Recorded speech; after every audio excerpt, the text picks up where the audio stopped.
გამარჯობათ ქალბატონებო და ბატონებო, ეთერშია სპეციალური გადაცემა. დიახ, სპეციალური გადაცემა. იმიტომ რომ აი კომენტარებში ვნახე სპეციალური გადაცემა ირონიით და აქცენტით. აქ ნათქვამი ყოველი სიტყვა, ყოველი აზრი გასათვალისწინებელია და ცივგონებაზე გადასახედია. Ამიტომ დავარქვით სპეციალური გადაცემა. დღეს ჩვენი სტუმარია გენერალ-მაიორი, სამხედრო ექსპერტი ბატონი ტრისტან წითელაშვილი. გამარჯობათ ბატონო ტრისტან. მოგესალმებით. მადლობთ კარგად. ბატონო ტრისტან, უკრაინის თემას მინდა შევეხო და კითხოთ მინდა რა ხდება დონეცკის ოლქში, პოკროვსკში, სადაც უპირატესობით მიმდინარეობს საბრძოლო მოქმედებები ამ მიმართულებით. უპირველეს ყოვლისა მინდა მივესალმოთ თქვენს და ჩვენს მაყურებელს, სრულიად საქართველოს. უკრაინის თემა დღეს არის ძალიან მტკივნეული თემა. და ამ საკითხთან დაკავშირებით მე არაერთხელ გამიკეთებია განცხადება და გავგეთებია შეფასებები თუ როგორ ამ მდგომარეობა არის თლიანად არათუ პოკროვსკის მიმართულებით, არამედ მთელს უკრაინაში, ხო? ეხლა ბუნებრივია დღეს ყურადღების ცენტრში არის პოკროვსკი. პოკროვსკი რომელიც კეტავს თლიანად მთელ ლოჯისტიკურ მიმართულებებს უკრაინის თავდაცვის ძალებთან მიმართებაში და შესაბამისად ეს მთელი ეს მიმართულება იხსნება და ფაქტიურად კონტროლს ვნებულობს რუსეთის ფედერაციის ჯარების ქვედანაყოფები ხელში. პოკროვსკში დღეს ძალიან რთული მდგომარეობა არის და ეს რთული მდგომარეობის შექმნა პოკროვსკში არის თვითონ უკრაინის ხელმძღვანელობის ბრალი.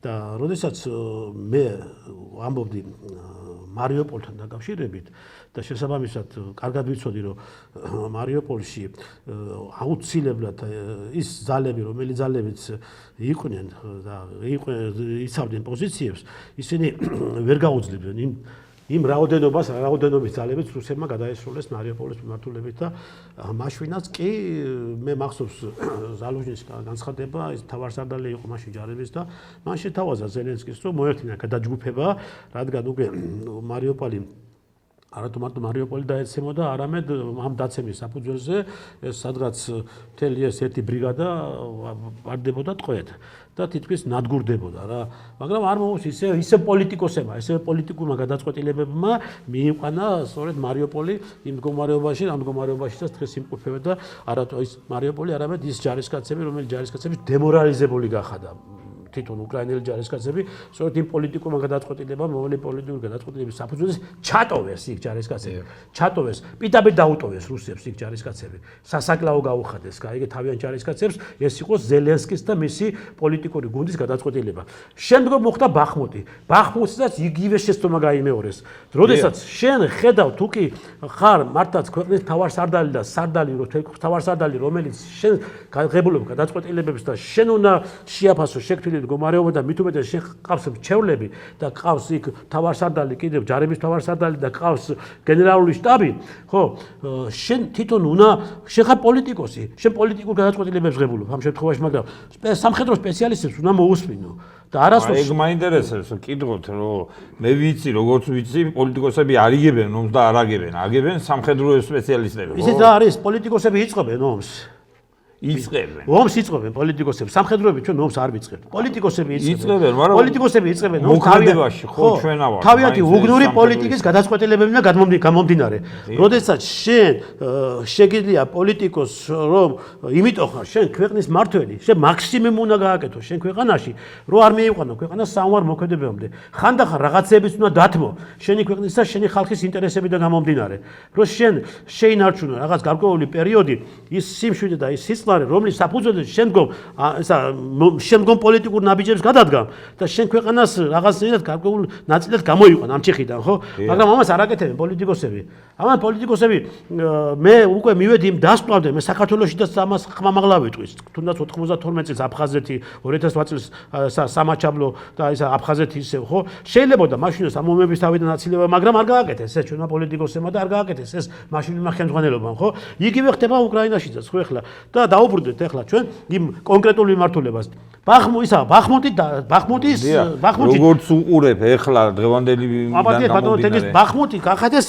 როგორც მარიუპოლი გახადეს სასაკლაოდ ხო უკრაინელი ჯარისკაცების და თავის თავაცხადია მეორე მხარესაც რუს ჯარისკაცებსაც დიდი მსხვერპლი ჰქონდა იგივე ბახმუტის გახადეს სასაკლაოდ და იგივე იქ ათასობით ჯარისკაცი დაიღუპა ხო ეხლა ორი ესეთი მნიშვნელოვანი ოპერაცია რომელიც ჩატარდა ხო და შეხედე შენ რომ ამ ოპერაციაში შენ კრახი განიცადე მით უმეტეს ელიტარული ბრიგადები შეიყვანი ამ მიმართულებით და ვერაფერი ვერ გააკეთე კიდევ მესამე შეცდომა ჩადიხარ აგერ მესამე შეცდომა ჩადიხარ პაკროვსკთან როცა შეიძლება შენ პაკროვსკიდან გამოიყვანო ეს ქვედანაყოფები რადგან უკვე დღეს თუ ხვალ ის უკვე სასახლე ტომარაში მოექცევა აუცილებლად უკვე თითქმის ხდება შერწყმა უკვე ამ რუსული ქვედანაყოფების და რა თქმა უნდა ეს ამას ქვია სასახლე ტომარა სადაც უკვე დამთავრებულსა ყველა ლოჯისტიკური გზები ეჭრება უკვე უკრაინის ქვედანაყოფებს ფაქტიურად ისინი ვეღარ ღებულობენ ვერანაირი მომარაგებებს აბსოლუტურად ვერც საბრძოლო მასალებს და უკვე ის ძალები სადღაც 5000 რა თქმა უნდა განწირული არის უკვე ანო ჩაბარდეს ტყეთ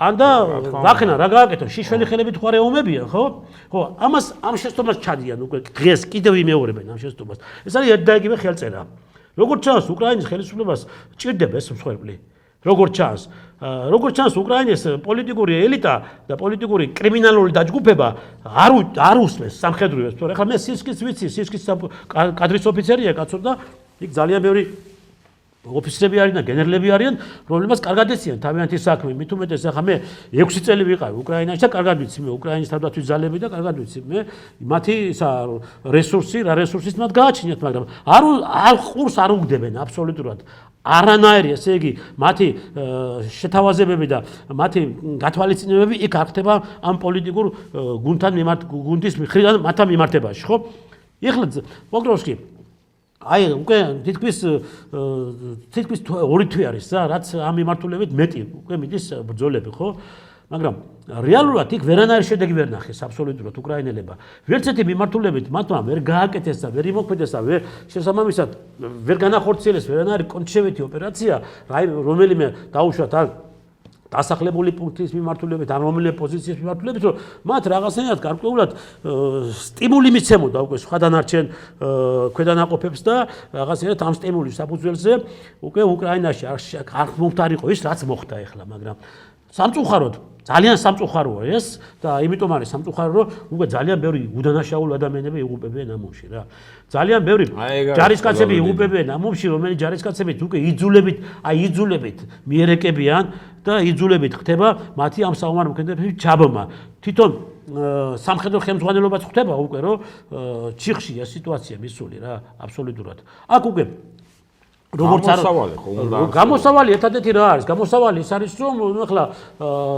უნდა ცოტა გადახედონ და შეხედონ იმას ამ მდგომარეობაც არის და იმის და მიხედვით შეაფასონ მდგომარეობა ხო ამ მდგომარეობის შეფასების საფუძველზე მიიღოს უკვე პოლიტიკურმა ხელმძღვანელობამ მიიღოს გადაწყვეტილება და არა სამხედროები აქ მე კიდევ გონები სამხედროები მე ძალიან მეწოდებიან გაიგე იმიტომ რომ სამხედროები აქ მაქსიმუმს აკეთებენ სამხედროები იმასთან დაკავშირებით რომ და შეუძლებელს აკეთებენ იმიტომ რომ თქვენ წარმოგიდგენთ მეორე მხარეს ძალა არის 1-10-ზე კაცო მეხუმრები შენ 1-10-ზე როცა ესეთი მასშტაბური საომარი მიმდინარეობს მით უმეტეს რუსეთის ფედერაციის თავდაცვის ძალებმა დახვეწა აბსოლუტურად მთელი ეს რომ იტყვი სამხედრო მრეწველობა მთლიანად შეცვალა ყველაფერი აბსოლუტურად გადავიდნენ ესე იგი გააძლიერეს კოსმოსური ძალები გესმის შექმნეს ბრიგადები დრონების ბრიგადები შექმნეს წარმოიდგინეთ თქვენ დრონების ბრიგადები სადაც უკვე იმდენად უკვე ისე აქტიურ პროცესში საქმიანად ოპერაციები აღარ განიხილება უკვე დრონებით მოქმედებენ და დრონებით მთლიანად აკეთებენ ყველაფერს დასაწყისში ომის დასაწყისში მე როგორც ვიცი რუსეთის არმია მოძველებული იარაღს იყენებდა იმისათვის რომ ეს იარაღი რაღაცაში გამოიყენებინა და დაეხარჯა და უბრალოდ ახლა ვფიქრობ რომ დღევანდელი სიტუაციაში უკვე ახალი ტექნოლოგიებით ომობს რუსეთი მე ეგრე ვიცი არა, იცით რა არის დასაწყისშიც სხვათა შორის ძალიან დიდი პრობლემები ქონდა რუსეთს, როდესაც უკრაინაში შეიჭრეს. მოდის სიმართლე ვთქვათ რა. შეხა ჩვენ ზოგიერთი ექსპერტები ვით, ნუ დავიწყებთ რაღაცა იმას მიკეძოებას ხო? სიმართლე ვთქვათ, დასაწყისში ეხლა რუსებს ქონდათ პრობლემები რა. არასწორი დაგეგმარებაც იყო და მით უმეტეს მთელი ეს მიმართულებები, რომელი მიმართულებებიც აუცილებლად უნდა ცოდნოდათ, გაიგეთ, თავიდან ბოლომდე მქონდებოდათ მათ სადაზვერო სამხედრო დაზვერვას გადამუშავებული და გარდა იმისა სამხედრო დაზვერვას საგარეო დაზვერვას და ფლანზე შეწყვნათ ემოქმედათ და რეალური სურათი ქონებოდათ ხო და მით უმეტეს დაგეგმარება ყოფილიყო ისეთი რომელიც საფუძველზეც ისინი იმოქმედნენ ეფექტურად ეს არ მოხდა გასაგებია მაგთა მოახდინეს ბლოკირება ჟულიანის აეროდრომის, მათმა გადასცეს დესანტი, მაგრამ მათმა გაყვეს თავი ისეთი მიმართულებით ხაფანგებში, სადაც უამრავი და უზარმაზარი მსხვერპლი მიიღეს. გესმით, რაშია საქმე.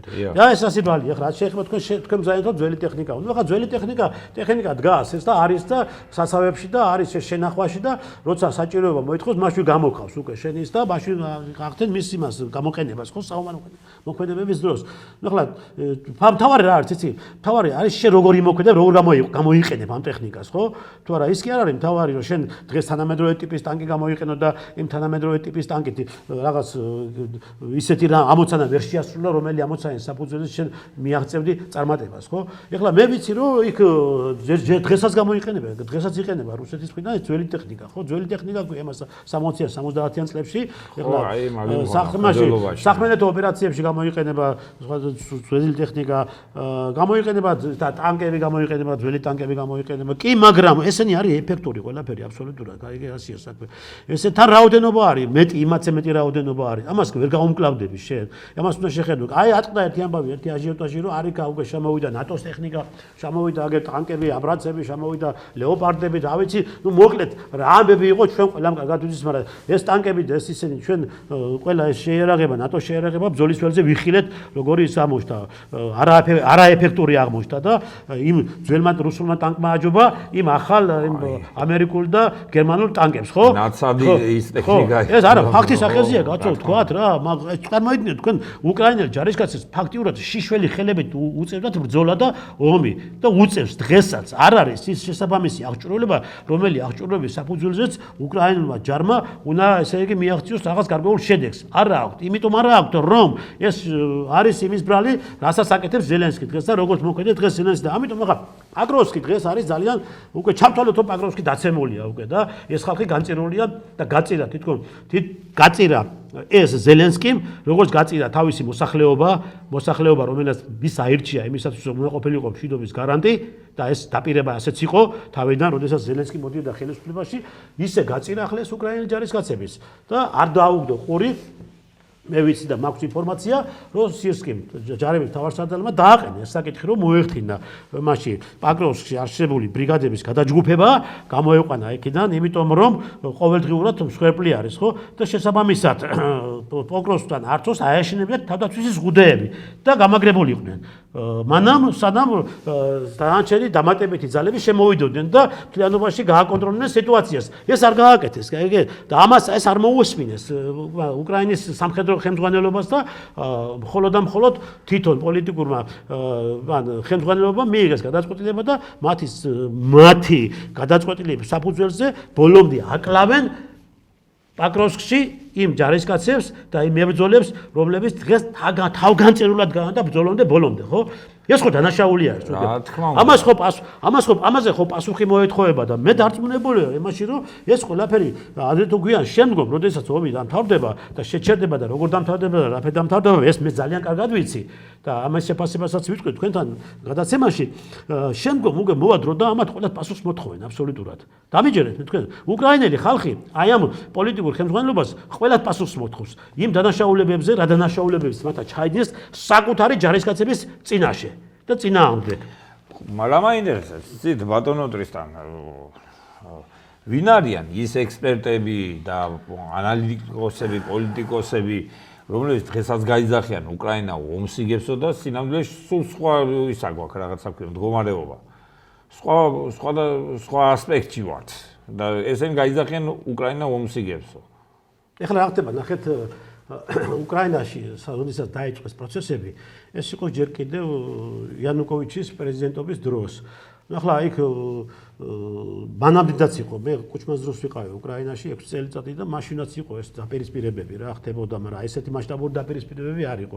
ეს აღმოსავლეთ უკრაინა ყოველთვის დაპირისპირებული იმაში იყო და იქ აღმოსავლეთ უკრაინაში ეს იმ თავიდან იყო ეს ფაშისტური იდეოლოგია და იმ თავიდან იყო ეს ანტირუსული განწყობა, ეს იყო ყოველთვის და ამ ანტირუსული განწყობიდან გამომდინარე იყო პატარ-პატარა რაღაცები, მაგრამ ასე თუ ისე უკრაინის დამოუკიდებლობის შემდგომ კრავჩუკიდან დაწყებული იანუკოვიჩამდე რაღაც გარკვეული ამ კერების ლოკალიზება ხდებოდა და არ მიდიოდა ეს მასშტაბური მასში დაპირისპირებებში და პატარ-პატარა კერები. რაღაც კერები ეს ხდებოდა, იქ რაღაც შეთანხმებები ხდებოდა, იქ რაღაც პოლიტიკური დათმობები ხდებოდა, იქ რაღაც ვიღაცებთან მიმართებაში ზოგს მოკიდებდნენ ხელს და წამოიყვანდნენ და სადღაც დანიშნავდნენ იმაში თანამდებობაზე და ამ დროს ჩაცხრებოდა ეს ყველაფერი. ნუ ასეთი რაღაც ასეთი პროცესებით ეს ხდებოდა და ბალანსდებოდა. ისმის აშია საქმე და აქედან გამომდინარე არ იყო ეს მასშტაბურ ხასიათში გადასული, მაგრამ როგორც ჩანს შემდგომ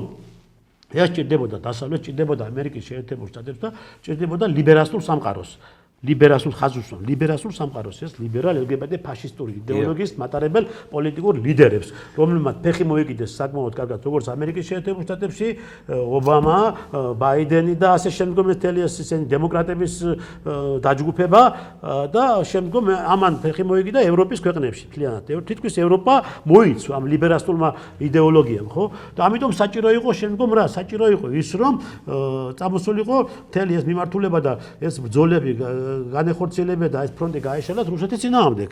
ეხლა იმ თავიდან ებრძვიან რუსეთს, ხო ვიცით, ჩვენ და იმ თავიდან არის ყოველთვის აი ჩვენ სტალინის დროიდანაც კი იყო ამათა პრობლემები, ხო? რატო იყო რომ სტალინმა ომი გამოუცხადა ამ ლიბერალურ იმას იდეოლოგიას, ხო? იმიტომ რომ ეს არ არის მორგებული ცივილიზებულ ცხოვრებაზე, ცივილიზებულ იმაზე არ არის ტრადიციებზე მორგებული. ეს არის ტრადიციებზე მორგებელია. ეს არის არატრადიციულად მაცხოვრებელი ადამიანების იდეოლოგია, ხო? და ამიტომ იყო რომ ის მაგათი მამამთავარი ტროცკი ვინც იყო, როგორ გაუსწორდა სტალინი მას ჩვენ კარგად ვიცით, ხო? როგორ მაგრამ ის ჩარჩა იმ აღმოსავლეთ უკრაინაში ეს ყველაფერი იქ არავის ეს მისი ბოლომდე ლოკალიზება არავის არ მოუხდენია და მით უმეტეს სპეცსამსახურები შეერთებულ შტატებში სპეცსამსახურები აი ეს კერა შეფუთული ქონდათ, აი იმაში ნაცარში რო გაახვევ ნაკვერცხავს და შეინარჩუნებ, ხო ისი აი ეს პროცესი ქონდათ და დაჭიდათ და უკვე ააფეთქეს, ხო? ააფეთქეს ეს მოხდა იანუკოვიჩის დროს და იანუკოვიჩის დროს შესაბამისად დაიწყო ეს პროცესები, დაიწყო ამის განვითარება, დაიწყო ის რომ უკვე უკრაინაში ფეხი მოიკიდა ძალიან უკვე ამ ბინძურმა იდეოლოგიამ, ლიბერალურმა იდეოლოგიამ, განვითარდა ფაშიზმი და დაიწყეს უკვე მათმა პირდაპირ ბრძოლა და მომზადებები დაიწყეს რუსეთის წინააღმდეგ, რომ თვითონ უკრაინელებს არ დაუწყეთ, ეს ამერიკის შეერთებულმა შტატებმა დაიწყეს უკრაინელების ხელით და თელმა ევროპულმა ლიბერალურმა იდეოლოგიამ, ხო? და შესაბამისად უკვე დაინახა რუსეთმა, საფრთხე დაინახა უკვე რომ მის საზღვრებთან ახლოს უკვე ხდება ისეთი რაღაცები, რომელიც მისთვის მიუღებელი იყო და ამიტომ იყო რომ ისა ამ არაერთი შეთავაზება ჰქონდა პუტინს იმასთან დაკავშირებით უკრაინის ხელისუფლებასთან დაკავშირებით უკრაინის ხელისუფლებას მიმართ რომ მათ როგორც ნეიტრალი სახელმწიფო ყოფილიყო და ფაქტიურად ხო შეეწყვიტათ ის პროცესები, მაგრამ არ გაითვალისწინეს და მთავარი ის იყო რომ ნატოში შესვლა საერთოდ დაევიწყებინათ, ხო? ეს ამას ეუბნებოდა ეს რუსეთის ხელმძღვანელობა და არ გაითვალისწინებს და ამ არ გათვალისწინებამ რა დონეზე მიიყვანა უკრაინა ჩვენ კარგად ხვდებით და ეს პროცესები მარტო უკრაინაში არ იყო ბატონო თენგის ეხლა მაბატით მოდი რა ბოლომდე გავშალოთ ეს თემები.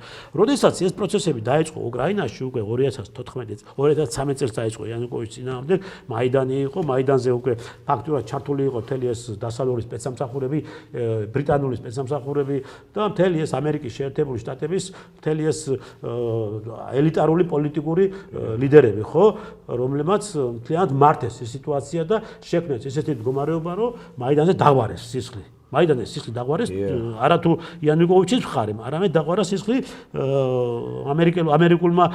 ამერიკული სპეცსამსახურების მხარეს, მათ შორის იქ ქართველებიც იყო, მიშას მერჩაყვანელი, სააკაშვილის მერჩაყვანელი ქართველები, რომლებმაც მიიღეს ამ პროცესებში მონაწილეობა და ძალიან აქტიურად მიიღეს მონაწილეობა ამ პროცესებში და მე ყველა თითოეული მათგანი ვიცი, მე ვსწავლობდი ამ მიმართულებით და ვიცი და გამოვიძიეთ ეს საქმე ბოლომდე და მიიყვანეს, აი დონეზე მიიყვანეს ეს ყველაფერი, ხო?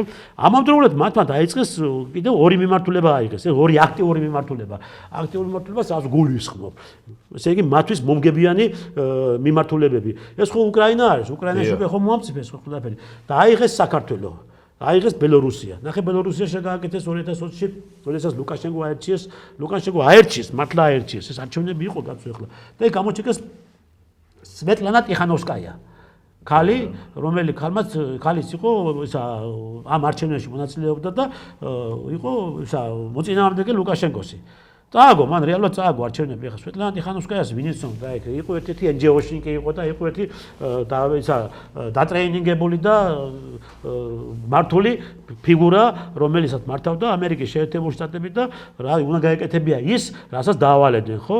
და მოიგონეს რევოლუცია. მოიგონეს რევოლუცია, რომ თვითონ მოიგო ტიხანოვსკაიამ ეს ყველაფერი და ლუკაშენკომ გაუყალბა არჩევნები და იგივე სიტუაცია უნდათ, რაც ესე იგი გააკეთეს უკრაინაში მაიდანი, ლუკაშენკოს წინააღმდეგ, მაგრამ არ გამოვიდათ, იმიტომ რომ ისა ბელორუსიელი ხალხი არ გამოვიდა ქუჩაში. შემოყვანილი ისინი სულ შემოყვანილი და ისინი იყვნენ. გამოსულები. შემოყვანილი ზოგი პოლონეთიდან, ზოგი ბალტიისპირეთის ქვეყნებიდან, ზოგი საქართველოსიდან ქვეყანა ეს იყო როგორც საქართველოსდანაც იყო. რა თქმა უნდა, საქართველოსდანაც იყო და ვიცი ვინც იყო საქართველოსდან ჩასული, ხო? ეს როგორც ხდებოდა სხვა დანარჩენ რა უკრაინაში ყველა უკრაინელი კი ყოფილა კაცო იქ. არ ყოფილა ყველა უკრაინელი. ისაც შემოყვანილი ხალხი იყო. აქ რა რევოლუციური სცენარები რო ვითარდება, აქ შემოყვანილი ხალხი არის ნახევარზე მეტი, იცოდეთ თქვენ? ეს მითაშია საქმე. ხო? და მე გამოვიდა კაცი და დადგა ავტომატით ჩვილთან ერთად ქუჩაში, გაიგე და დაანახა თელ დასავლეთს, რომ მე ამ ქვეყანას არ დავთმობო და თქვენ არ ჩაგიგდეთ ხელში, საჯიჯგნად ამ ქვეყანასო და დადგა დაიცვა თავის ქვეყანა. მოიგო მან ეს ყველაფერი. იგივე ვარიანტი საქართველოში და ხო ხედავ, არაერთი მცდელობა საქართველოში. რისთვის რა უნდათ, რაში ჭირდებოდათ რევოლუციები, რაში ჭირდებოდათ მიშას დესანტირება საქართველოში, რომ არაჟის კონტეინერებში ჩასვლა გამოუშვეს საკეთ სამარცხინოთ ეს გიჟი და გადარეული იმისათვის, რომ იგივე სიტუაცია მომხდარიყო საქართველოში. გაახსნათ მეორე ფრონტი და მეორე ფრონტის საფუძველზე ახლოს მისულიყო რუსეთის საზღვრებთან და დაესუსტებიათ ამეთი რუსეთი და დაესუსტებიათ ამეთი უკრაინული მიმართულება, სადაც უკვე გააქტიურებული იყო საომარი მოქმედებები და ეგონათ, რომ რუსეთის ძალები არ იყოფოდა და ისა უკრაინის ფრონტიდან მოხსნიან ძალებს და გადაჯგუფებას გააკეთებდნენ და გადმოისურვებდნენ აქეთ საქართველოს მიმართულებით, ხო? მაგრამ სინამდვილეში ეს ასე არ იყო და არ ჭირდება რუსეთს არც ერთი მიმართულებიდან ძალების გადაჯგუფება და მოხსნა და რომელიმე მიმართულებაში გადასროლა, რადგან რუსეთს აგერ აყავს ხვირწინ, ჯერ ერთი აფხაზეთში ყავს აგერ საქართველოს ტერიტორიაზე და ცხინვალში ყავს აგერ საქართველოს ტერიტორიაზე ჯარები. რუსეთს საქართველოს ტერიტორიაზე აფხაზეთში და ცხინვალში ყავს ჯარები, ხო? შესაბამისად, შემდგომ მას ყავს ისეთი თავდადვეთი და ისეთი შეტევითი ოპერაციების ტექნიკა შეიარაღება, ხო, საერთოდ არ ჭირდება რომელიმე მიმართულებიდან უკრაინის მიმართულებიდან საქართველოს მიმართულებით გამოისროლოს რომელიმე ტიპის რაკეტა ან ტექნიკა, ხო? აქ აღავს ყველაფერი, ხო? ამავდროულად სარეზერვო ძალები ყავს აგერ ვლადიკავკაზში, ხო? ამიტომ არ ჭირდება მას ესეთი რაღაცები, რასაც ესენი ფიქრობდნენ და რაც ამათ უნდათ გაეკეთებინათ, ხო? და ამ სწორედ ამ ლიბერალურმა გეგმებმა, რომელი ლიბერალური გეგმებიც მათმა განახორციელეს უკრაინაში და უნდათ ბელორუსში და საქართველოში, მიიყვანა სწორედ ჩიხში ეს. ჩიხში მივიდნენ, თვითონ მივიდნენ ისინი ჩიხში უკვე. ისინი არიან ძალიან ცუდ მდგომარეობაში დღეს უკვე, რადგან მათმა თითქოს და დაიწყეს და უნდათ რომ რუსეთი დაენგრიათ და დაესუსტებინათ, სინამდვილეში მიიღეს სხვა რაღაცა, მიიღეს ის რუსეთი პირიქით უფრო გაძლიერდა და რუსეთთან პირიქით უფრო დახვეწა თავისი ნახეთახას შეცვალა. ბრძოლის ტაქტიკა შეცვალა რუსეთმა. ეს მითაშია. ეხლა რასაკეთებენ? ნახე, ის აღარ არის, რომ დაუშვათ იყო ასეულების, ათეულების, ოცეულების შეტევითი ისა ოპერაციების განხორციელება და ეხლა შედიან ქალაქებში, როგორ შედიან? ნახეთ ქალაქებში, ესა გერასიმოვის ის არის გენერალ-შტაბის ხელმძღვანელობა რო ყავთ, მას გერასიმოვი მითმიან შემუშავებული გეგმები არის ეს ყველაფერი. ჯერ შედიან ინდივიდუალურად შედიან ჩუმათი პარებიან, გაიგე? და შემდეგ ხდება მათი შერწყმა იქ უკვე ათეულებით. შერწყმა უკვე.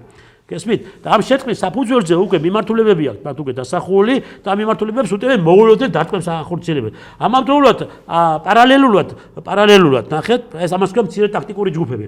პარალელურად მათ უკვე დამხმარე და ჰაერიდან დამხმარე მძიმე ავიაცია კი არ მოყვებათ და საარტილერიო დარტყმებს კი არ ახორციელებენ. ჯერ მოდის დრონები, რომელიც ყველა მიმართულებას აკონტროლებენ აბსოლუტურად და ნებისმიერ ფანჯარაშიც კი შედის და იქაც კი შეუძლია მას იმოქმედოს და შესაბამისად შემდგომ ხდება უკვე მსხვილი სამხედრო სტრატეგიული ობიექტების სარაკეტო დარტყმები, საარტილერიო დარტყმები, საავიაციო დარტყმები და ესეთი, ესე იგი, ტემპით ისინი ნაბიჯ, ეხლა ვიძახიან რომ რა მოხდა მე 1 კილომეტრი წაეწიოს, 2 კილომეტრი წაეწიოს, 3 კილომეტრი წაეწიოს.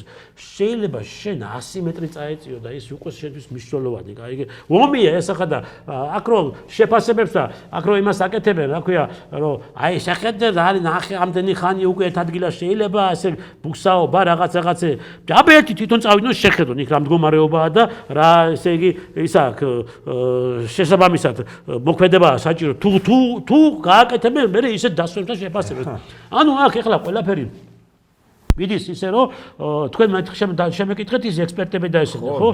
ხო, ახლა ნახეთ ახლა. აი სწორედ ახლა იქ მიდივა რა. ნახეთ ეს შემდგომ იმის გარდა რომ უკვე დასავლეთმა და ამერიკის შეერთებულ შტატებმა გამოიყენეს როგორც სამხედრო საშუალებები ხო რუსეთის წინააღმდეგ ამავდროულად ამოქმედეს საკეთ ძალიან კარგად ორგანიზებული პროპაგანდა. ესაა პროპაგანდისტები. ეს ადამიანები, მე ძალიან ბევრს ვიცნობ საქართველოში, ახლა მათ სულ ყველას ვიცნობ. თითქმის ვის სამხედრო კუთხით აკეთებენ შეფასებებს და რაღაც სისულელეებს რო უბრახუნდებენ. ხო ეს უნდა აკია ბაბაკაძე, დევიდ ჭამკვეტაძე, ის სულ ყველა მამუკა, ეს გოგავა ეგენი სულ ყველა. ვიცი ესენი კაცო, მე მათთან მიომია ომში. მაგრამ ამ განაარიციან ამათმა, რომ უკრაინაში შექმნილი მდგომარეობა რეალურად რა არის და როგორ არის. განაარიციან სამხედრო სპეციალისტები არიან, მით უმეტეს ნაომარი ხალხი არიან. რატო არა? იმიტომ არის დაფინანსებული არიან ესენი პროპაგანდისტები სულ ყველა გესმის მათ ფულს უხდიან ამ პროპაგანდაში პროპაგანდამ იმხელა რაღაცა შექმნა ჩვენ ქვეყანაში როდესაც თავიდან გახსოვს როდესაც 2022 წელს დაიწყო რუსეთმა სპეციალური სამხედრო ოპერაციები ხო ისეთი მდგომარეობა წავიდა ჩვენ ქვეყანაში სწორედ ამ პროპაგანდის საფუძველზე იყო რომ მთელი საქართველოს ტერიტორიაზე მოცული იყო მთელი ეს უკრაინული ყვითელი დროშები და სლავა უკრაინჩიკები და აქეთ მოღალატეებს გვიზახოდნენ ჩვენ რომ თქვენ რას ვიო ომში არ მიდიხართ იქოს იქ საქართველოს განთავისუფლების ბედი და საქართველოს ბედი იქ წდებაო. მე მაქვს შეკითხვა. აი მე მაქვს შეკითხვა ყველა იმ ადამიანებთან, ეხლა დღეს აღარ ჩადან, უკვე საწავიდან, საწახვიდეთ თქვენ სლავა უკრაინჩიკებო. ან სად არის თქვენი ის დროშები, რომელიც დროშებიც 5-5 ცალი გეჭერათ, ხებს დარბოდით ქუჩებში, აივნებზე, ავტომობილებზე, საჯდომებზე, ბალიშქვებს, რა ვიცი, სად არ ქონათ ეს უკრაინული დროშები, გაიგეთ და რას არ აკეთებთ და როგორ ესე იგი გინდოდათ რომ საქართველოს ჩაგეწიეთ ამ წუმბეში და მოხდარიყო ის რაც მოხდა უკრაინაში. სადახართ ეხლა თქვენ და რატომ არ აკეთებთ სწორ შეფასებებს? ეს პროპაგანდისტები. თქვენ გონიათ რა? მარტო საქართველოს პროპაგანდისტებს კი არ მაქვს საქმე. ყველა მსოფლიოში ვინც კი ეწეოდა სწორედ მსგავს პროპაგანდას, ეს დანაშაულებრივი პროპაგანდა. იმიტომ რომ შენი პროპაგანდის საფუძველზე, ხო შენ უკვე საზოგადოებას შეუქმნი ისეთი აზროვნება და ისეთი ხედვები, რომ მართლა თურმე 100 არ 100 სულელებს შენ უბრახუნებ და ამათ პროპაგანდის ძალიან დიდი საშიშროება იყო. იმ ბიჭების სისხლი ამათ კი სერზე არის, რომლებიც აქედან წავიდნენ და მართლა შთააგონეს ამ ბიჭებს, რომ თუ კი შენ უკრაინაში სახვალ და იომებ, ხო ამით საქართველოს განთავისუფლებ. კი ბატონო, მე ვიცი კაცო, მეტი ნაწილი, მე არა მაქვს საუბარი. უკრაინის გულისთვის არ წასულა ის საქართველოს. მე არა მაქვს საუბარი იმ ზონდერებზე და იმას რომელიც მიშას გაყვა, მიშას მერე ჩასული საომარი მოქმედებების დროს, როდესაც მიმდინარეობდა საომარი მოქმედებები, შემდგომ ჩასული საქართველოს მოქალაქეები ამ პროპაგანდის საფუძველზე ჩავიდნენ. ის დაღუპული ბიჭები, რომლებიც ჩამოასვენეს უკრაინა, ამ პროპაგანდის საფუძველზე იყო უკრაინის წასულები. ამიტომ როგორც სამხედრო დანაშაულებები უნდა დაისაჯონ ეს პროპაგანდისტების, კაცო, პასუხი უნდა აგვი. დღეს კიდევ გამოდიან, გაიგეთ რა შეასაქმე და უკრაინა ომს იგებსო. მე მინდა თქვენ შეგეკითხოთ და გიწყდათ ამიხსნათ. იქ და მე ვწდები, კაცო, და იქ და მე არ ვიცი და მე რაღაცა სხვაგანა ვარ, სხვა სამყაროში ვარ, ხო? გამაგებინეთ რათი რეალური სურათი ამიხსენეთ და დამარწმუნეთ იმაში, როგორ იგებს უკრაინა ომს. და როგორ არის დღეს უკრაინა გამარჯვებული, როცა მილიონზე მეტი ჯარისკაცი ხავს მკვდარი, გადაცვლილი დაღუპული ამ ომში, მილიონამდე დაკარგულია უგზო-უკლოდ, 20, ესე იგი, ამდენივე მილიონი ტოლვილად არის ქცეული, უკრაინა, აღმოსავლეთ უკრაინა გასწორებული არის, მიწაზე განადგურებული არის მთელი ქალაქები, გარდა აღმოსავლეთ უკრაინისა წვდომა აქვს რუსეთის ფედერაციის კოსმოსურ ჯარებს უკრაინის ნებისმიერ ტერიტორიაზე, სადაც უნდა იქ ჩააგდებს რაკეტას და რა ობიექტიც უნდა იმას გაანადგურებს და იმას დაგინგრებს და გამაგებინეთ ერთი როგორ არის უკრაინა დღეს მომგებიან პოზიციაში და რა ესე იგი წინსვლები აქვს უკრაინას მიმდინარე საომარ ოპერაციებში და მოქმედებებში და რა ხდება თქვენში გამაგებინეთ ერთი და ამიხსენით და მე გამოვალ და სახალხოთ მოვიხდით ბოდიშს თუ თქვენ ამაში მე დამარწმუნეთ, მაგრამ არ არის ესე მეგობრებო, ეს და არ არის ბატონო თენგის 100-100. იმიტომ არ არის რომ რეალური სურათი ჩვენ თვალწინა გვაქვს, ხო? რეალურად რაც ხდება უკრაინაში, ჩვენ კარგად ხედავთ ამას, ხო? ღიაჩა, უკვე ის დასავლელი ექსპერტები, რომლებიც თავის დროზე სხვანაირად ჭიკჭიკებდნენ, ხო, დღეს სხვანაირად ჭიკჭიკებენ. ბატონო დღესა ჩანს, მაგრამ რას შვებიან, იცი? დამალვაც უნდათ, რომ დამალონ ეს რეალობა რაც არის, ზოგიერთებს. კი ბატონო, კი, გინდა არ გინდა რა არც იცი, გინდა არ გინდა რა არც იცი, ხლა მაგენი იძულებული არიან, რომ ეს დაწერილი ტექსტი, მე ვიცი როგორც ხდება, მათ აძლევენ დაწერილი ტექსტს. შენ უნდა წაიკითხო ეს. დანარჩენი შენ არაფერი აღარ უნდა დაამატო, მორჩა, გაიგე, მე შენ ამაში გიხდი ფულს. ეს არის, ეს პროპაგანდისტები არის. აბა თქვენ წარმოიდგინეთ ახლა, გაიგე, ბაბუცა პატარაია. ეს ფემინისტი რო არის, ეს ქალი ვიღაცა კაცო რაღაც უბედურება ქალია, კაცია ვერ გავიდე მე.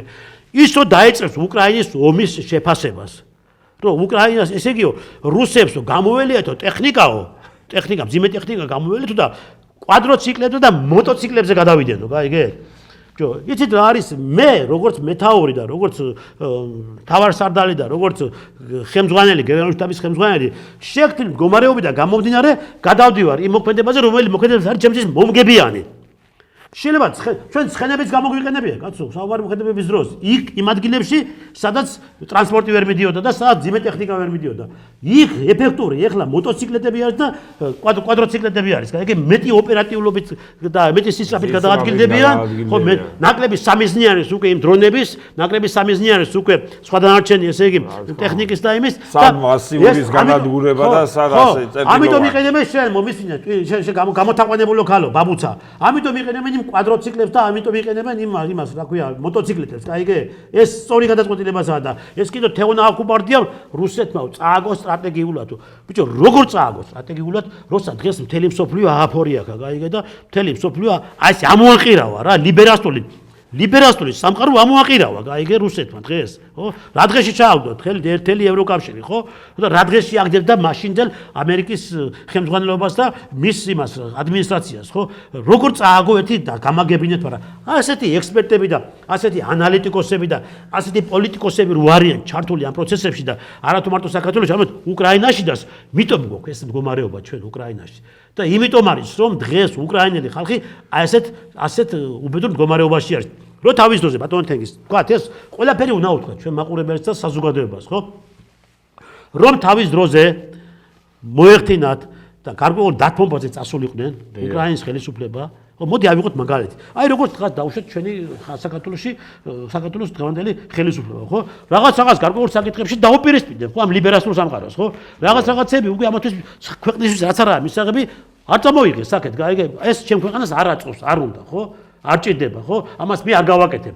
მე ჩემ ქვეყანაში ფაქტურად არ უნას მივცემ ამ იდეოლოგიის შემოსას ამ ქვეყანაში ხო იგივე ნაბიჯები რომ გადაედგა უკრაინის ხელისუფლებას ხო თუნდაც ის რომ რასაც ითხოვდა რუსეთი რას ითხოვდა ხო რუსეთი ითხოვდა გარანტიებს ხო არ უნდა განლაგებულიყო ნატოს ჯარები მის საზღვრებთან ახლოს ხო აი ეგ ხონდა პრობლემა მე მგონი მეტი პრობლემა არ ხონდა არაფერი აბსოლუტურად არსად იმ მომენტში არსად უკრაინის ტერიტორიაზე რუსული ჯარები არ იყო შესული. არსად, აბსოლუტურად. არსად, როდესაც ამ 2022 წლამდე და ისიც კი შესაძლებელი იყო ის იმპერიის ლოკალიზება, სადაც დონეცკის და ლუგანსკის მიმართულებით მიმდინარეობდა. ეს 2014 წელს. ეს რომ მათ გაეთვალისწინებიათ, ხო, დღეს არც ერთი უკრაინელი არ იქნებოდა დაღუპული, არც ერთი რუსი არ იქნებოდა დაღუპული და არც ის მდგომარეობა არ გვექნებოდა დღეს უკრაინის რაც არის, ხო? მით უმეტეს კიდევ მანამდე, როდესაც იანუკოვიჩი იყო პრეზიდენტი, ხო? იანუკოვიჩის დროს არ იყო არ დონეცკში იყო ეს მდგომარეობა და არც ლუგანსკში იყო და არც იმაში სევასტოპოლში და არც იმაში არ იყო რა ქვია ეს მდგომარეობა ხო არ იყო ყველა თლიანად უკრაინა ეს ტერიტორია იყო ყველანი აი უკრაინული პოლიტიკის და უკრაინული კანონმდებლობის კონტროლის ქვეშ ხო და მოკიდეთ კაცხელი და ჩამოვაგდეს ეს კორუმპირებული არისო რა კორუფციაზე მელაპარაკება დღეს გინა პოროშენკოს ხელისუფლება, გინა ზელენსკის ხელისუფლება, რომ იანუკოვიჩი იყო კორუმპირებული და ესენი არიან ანგელოზები? ყოფილიყო ის იანუკოვიჩი და შენარჩუნებული იყო ეს პროცესები, ხო? და კორუმპირებული იყო თუ რაც იყო, ხო? ამას მე შენ ნაბიჯნაბიჯ მე გაგერკვია ეს ყველაფერი, მაგრამ მათ ჭირდებოდათ ესომი კიდევ გეუბნები. ჭირდებოდათ არა უკრაინელ ხალხს, არამედ ამერიკის შეერთებულ შტატებს, ჭირდებოდა ევროპას ესომი და კიდევაც დაგეგმილიც იყო და კიდევაც დაიწყეს და კიდევაც განახორციელეს ეს ყველაფერი და მიაღწიეს მიზანს ვარ. ძალიან კარგ თემას მივადექით ახლა კორუფციას. და რა მაინტერესებს ზელენსკი ხელს ევროპელ ლიდერებისკენ გაიშვეს ამ კორუფციულ საქმიანობაში მონაწილეობასთან დაკავშირებით თქვენი აზრით როგორ ისეთ რა არის ზელენსკის აქ ძალიან ცუდი მდგომარეობა ახლა არ თუ მარტო ზელენსკის აქ ცუდი მდგომარეობა არამედ ყველა იმ ევროკავშირის ლიბერალისტული ქვეყნების ლიდერებს, რომლებიც ამ პროცესებში არიან ჩართული. ეხლა თქვენ წარმოედგინეთ კორუფციული სქემა მე მგონი აგებული. 350 მილიარდია წამოსული, ხო? 350 მილიარდი. და მარტო ზელენსკიმ ჭამა ეს ფული და მარტო ის ალიბაბა როშია თქვეს ახლა იმას რა ქვია უშუშოების საბჭოს მარტო იმან ჭამა ეს ფული? არა, ეს ფული არის ზუსტად გამორიცხულია კაცო. რატომ იყო ბაიდენის შვილი უკრაინაში და რატომ აკონტროლებდა ჰარტერ ბაიდენი ყველაფერს იქ უკრაინაში. რატომ? რისთვის? იმიტომ რომ ამ ფულების მიმოქცევა უნდა ეკონტროლებინა, ხო? ამიტომ იქ ზელენსკიმ ჭამა, ზელენსკის გარემოცვამ ჭამა და ევროკავშირის ლიდერებმა ჭამა. ეს ურსულა და ისინი რომ გამოდიან დღეს მიამიტურის სახეები რო აქვთ, ხო? და ეს მაკრონი და მანამდე შოლცი იყო და ეხლა მერსი და ისინი. რა, თქვენ გონიათ ესენი არ არიან გასული ამ საქმეებში? ეს აწუხეთ, მათ გაიგე. ზელენსკი მე არის ესეთი ინფორმაცია. ზელენსკი ამბობს, მე თუ გამწირავთ, მე პირ დავაღებ, ყველაფერს ვიტყვი, ხო?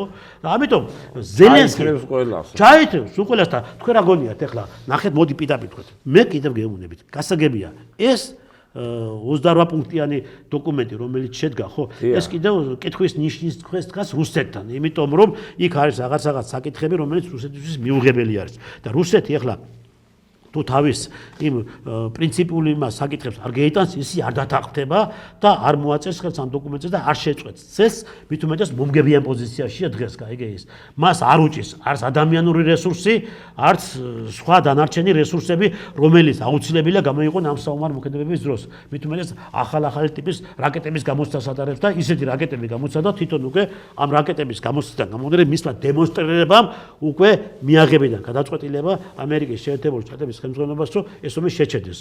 თუ არა, უფრო მეტ განვითარებად ხასიათს მიიღებს და შეიძლება ბოლომდე გავიდეს რუსეთთან მთელი უკრაინის დაპყრობა მთელი უკრაინა დაიკავოს, ხო? ამიტომ არის. აქედან გამომდინარე ეს ყველაფერი რომ ცდილობენ როგორმე სწრაფად რაღაცნაირად ყოველდღიურად ახალი სოფლების, ოლქების და რეგიონების აღება არ მოახდინოს რუსეთმა და რაღაცა გაყინონ ეს კონფლიქტი, ხო? ამას ასწრებენ და ეს უბრალოდ მოასწრონ, მაგრამ აქ არის ერთი საკითხი. აი აქ ზელენსკი ეთქოს იმას. კი ბატონო, მეტი კი არაფერი აქვს, მეტი კი არაფერი აწუხებს ზელენსკის. კი ბატონო, მე ამაზე წამოვარ, მაგრამ მე რა ვქნა, მე რა ბედიმელის მე რა ბედიბელის მე როცა აგერ უკვე ამომიტრიალეთ ყველაფერი და ზელენსკის ეს მანამდე ქონდა ეს ინფორმაცია რომ ამ მიმართულებით უკვე მიდიოდა მუშაობა და ამიტომ იყო რომ მან საკითხი დასვა ანტიკორუფციული სამსახურის გაუქმებასთან დაკავშირებით ზუსტად ის ამერიკელების შექმნილი ეს ეხლა ტრამპის მიერ გააქტიურებულმა ანტიკორუფციულმა სამსახურმა ამოაყირება ყველაფერი და აბსოლუტურად საქართველოში და სულ გაუქმდა აბსოლუტურად აი თვალწინ დაუდო ყველაფერი იმას რაღაცა ქვია თელს სოფლიოს რომ აი ნახეთ სად მიდიოდა ეს თანხები ბიჭო იმაში ის ამოუღეს კაცო საფიფარეშოვში ოქროს უნიტაზები ამოუღეს ბიჭო აი როგორ გამაგებინეთ ერთი ჩემამდე ადადის სამხედროები ჯარისკაცები იღუპებიან წინა ხაზზე იქ შენ ესე იგი ზიხარ აქ თბილად გაიგე და ის დახმარებები ის ფინანსები რომელიც ჯარისკაცამდე უნდა მივიდეს იქ და შესაბამისად ამ ჯარისკაცმა სრულყოფილი ჯარისკაცაც იქნოს თავი მას შენ ჭამ გაიგე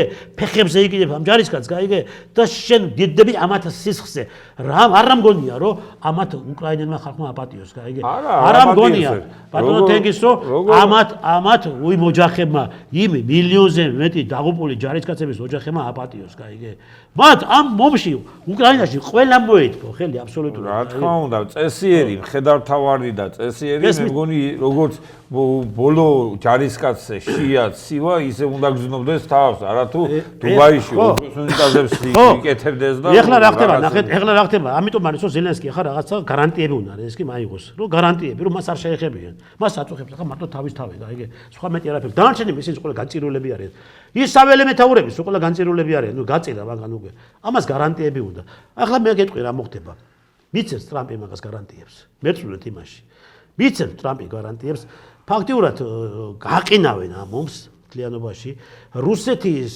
მოთხოვნებს დააკმაყოფილებენ და მე ვაქვს ინფორმაცია რომ რუსეთი ოდესასაც ითხოვს რადგან მას ჭირდება გზა დნესისპირეთზე ტირასპოლში არის უამრავი სამხედრო საცავები მე ვიცი ეს არის სოფელი კალბასნაია არის თელი სოფელი ეკავა და უკავია დღესდღეობით ამ სამხედრო საცავებს მე მსახურობდი იქ და ვიცი ტერიტორიულად როგორ და რაფერ არის ხო და რა ინტერესი არის რუსეთის იქ და რატომ არის რუსეთის ინტერესი ეს ვიცი მე და ამიტომ არის რომ მას გზა ჭირდება ტირასპოლზე გზა ჭირდება იმისათვის რომ შესაბამისად აღარ იწვალოს მან და საჰაერო იმითი არ მოახდინოს როტაცია იმ ჯარების რომელიც ჯარებიც ის იქ აყავს დისოცირებული და შესაბამისად იმისათვის რომ უკვე მეტი კონტროლი ქონდეს მას აი მიმართულებით რუმინეთის და იმის მიმართულებით ეს გზა ჭირდება მას. ერთადერთი გზა არის ოდესას თუ გააკონტროლებს ის ოდესიდან არის სულ 2 საათის სავალი ტირასპოლამდე. მეტი კი არ არის რა. ეს ასეთ 2 საათი ნახევარი 2 საათის სავალი ტირასპოლამდე. მიბმულია პირდაპირ ოდესამდე და ამიტომ ეხლა მისი მოთხოვნები და მისი რომ ვიტყვი თანხმობები მოთხოვა იმ შემთხვევაში თუ კი ამ პუნქტში შეემატება ოდესის ოლქის. და არა ის რომ აიქავს აპოროჟეიდან ჯარები გამოიყვანა ხერსონი დატოვება, არ დაგიტოვებს ის, არც ხერსონს დაგიტოვებს. არც იმ ტერიტორიებს დაგიტოვებს, რომელი ტერიტორიას უამრავი სისხლი დაღვარა. და უამრავი ჯარისკაცი ჩააწვინა იქ, ხო? არ დაგიტოვებს, იმიტომ რომ მან რომ ეხლა რაღაც გარკვეული, ნახეთ, მან რომ რაღაც გარკვეული დათმობებზე წავიდეს და რომელიმე ოლქიდან და რომელიმე რეგიონიდან გამოიყვანოს ჯარები და ის დაუთმოს და მიცეს უკრაინელებს თვითონ პუტინს შიგნი აუფეთქდება. რუსი ხალხი აუჯანყდება. რა თქმა უნდა, აუჯანყდება და როგორ აუჯანყდება ეს კარგად იცის პუტინმა. ეს ძალიან კარგად აქვს მას ესა რომ ვიტყვი შეფასებული.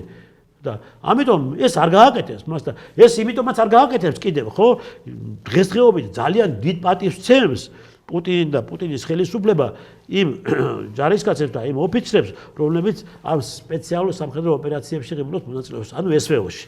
ეს ძალიან დიდ პატივს და დიდი პრივილეგიები, დიდი ყურადღება, იმიტომ ეს არის мотиваცია, მათი სტიმულია, მათი სხვა დანარჩენების. რიგებით დგას დღეს სამხედრო კომისარიატებში და რიგებით დგას დღეს ხო არის კონტრაქტებს, რომელიც აფორმებენ. კონტრაქტებზე მიდიან. არის კიდევ რეზერვისტები. აი ორი პროგრამა არის, კონტრაქტების პროგრამა და არის რეზერვისტების პროგრამა, ხო? რიგებით დგას დღეს და არ ჭირდებათ მათ როგორც ახლა უკრაინაში ქუჩაში იჭერენ, სახლებში უვარდებიან და გათოკილი ხალხის გაყვანა მას არ ჭირდება წინახაზე.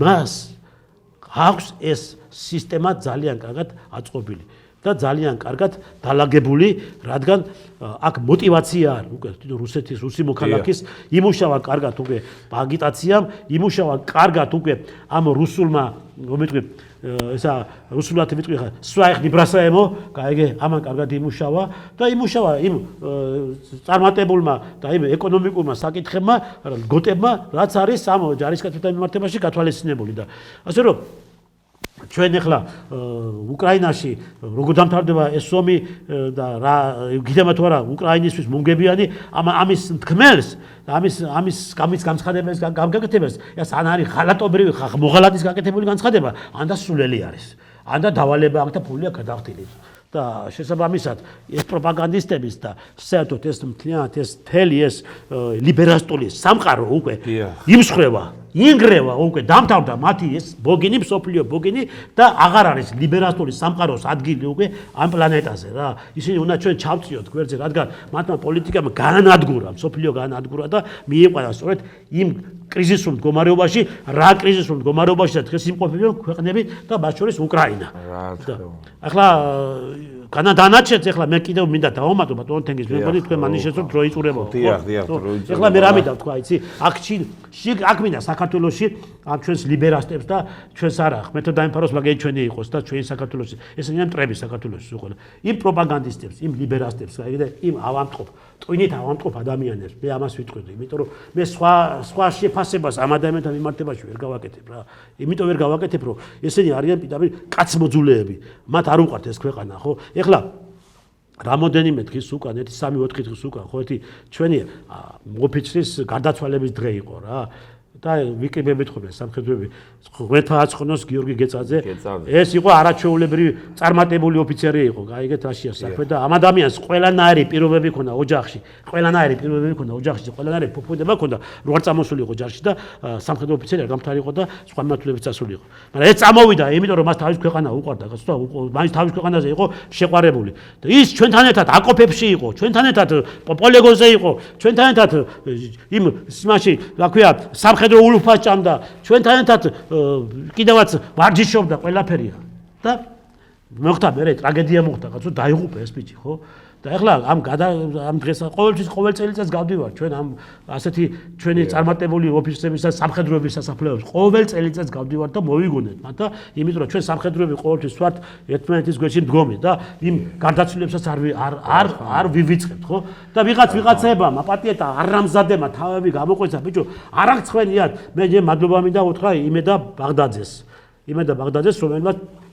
გააკეთა და გააცოცხლა ეს ბიჭი რა. ამ იმითი რა ქვია, პატარა ვიდეო რგოლით გააცოცხლა ეს ბიჭი და ხო, გააცოცხლა ეს ბიჭი და ეს ანგელოზივით ადამიანი ეს მართლა წარმატებული ოფიცერი კიდევ ერთხელ შეახსენა საზოგადოებას და ბევრ გმირებს აცოცხლებს. კიდევ ეს იმედო ბაღდაძე აფხაზეთში ნაუმარი ბიჭების სახეებს აცოცხლებს და ღმერთმა გაუმარჯოს პატარა ბიჭი არის. აფხაზეთის ომის შემდეგ დაბადებული ბიჭი არის, ის კი არ არის კაცო და ეს აკეთებს ამას ხო და ის ვიღაცა რომელიც აფხაზეთის ომში უნდა ყოფილიყო და ეომა ჩვენი ასაკის ადამიანები დღეს რაღაც ბინძურ კომენტარებს წერენ. და მით უმეტეს არ აღწევენია თქვენ ბაღდათლებო, აი რომლებიც მან წერთ ასეთ ბინძურ კომენტარებს. ნამუსი დაკარგეთ ბიჭო, შე ვიღაცა მსხვილიძე ხარ თუ ვიღაცა ისა აგდი ხარ მან, გაიგე. საერთოდ გწამთ ღმერთის გწამთ ადამიანის, გაიგეთ რა შეასაქმე. და გინახიათ რა არის ომი? სად იყავით ჩვენ რომ ომში ვიყავით, გაიგე. თქვენ ხა საგულაოდ იყავით, გაიგე და გულაობდით, გაიგე. და თქვენ იყავით იქ, სადაც თქვენ ცხოვრებას ითხოვდით და ის ბაღდათელი გმირი ბიჭები კიდევ ბაღდათელები გმირულად იღუპებოდნენ იმ ომში, გაიგე. თქვენ შენეცი რამდენი პროცენტია ბაღდათიდან დაღუპული ომში და თქვენ მათ აკრიტიკებთ, თქვენ უნამუსიებო და უსინდისიებო. ჭკუით იყავით. თქვენ არ ახართ ის ადამიანები, რომელმა ადამიანებმა საზოგადოებაში უნდა ეცხოვროს, გაიგე. თქვენ არ ცხოვრობთ წესიერი ცხოვრებით, ცხოვრობთ ბინძური ცხოვრებით და მე მგონი დაამთავრეთ თქვენ ამ ბინძური ცხოვრებას, გაიგე და ძალიან ცუდად დაგიმთავრდებათ და თავი დაანებეთ ასეთი ადამიანების ლანძღვას, გაიგე და თავი დაანებეთ სამხედროებს მოეშვით დაანებეთ თავი, გაიგე. თქვენ შესაძლებელი არ არის სამხედრო ოპერაციები და სამხედრო პიროვნებების დამსახურებები და ის გმირული საქციელები. თქვენ ახლა ბინძური, გათახსნებული უნამუსო ხალხი და მე კიდევ იმედო ბაღდაძის მადლობა მინდა მომხატო და გააგზელე იმედო შენ ეს პროცესები და კარგ საქმეს და დიდ საქმეს აკეთებ და ჩვენ მთელი სამხედროები გვერდში გიდგევართ. ჩვენთან ერთად იყო გენერალ-მაიორი სამხედრო ექსპერტი ტრისტან წითელაშვილი, თქვენ უყურებთ გადაცემას სპეციალური გამოშვება.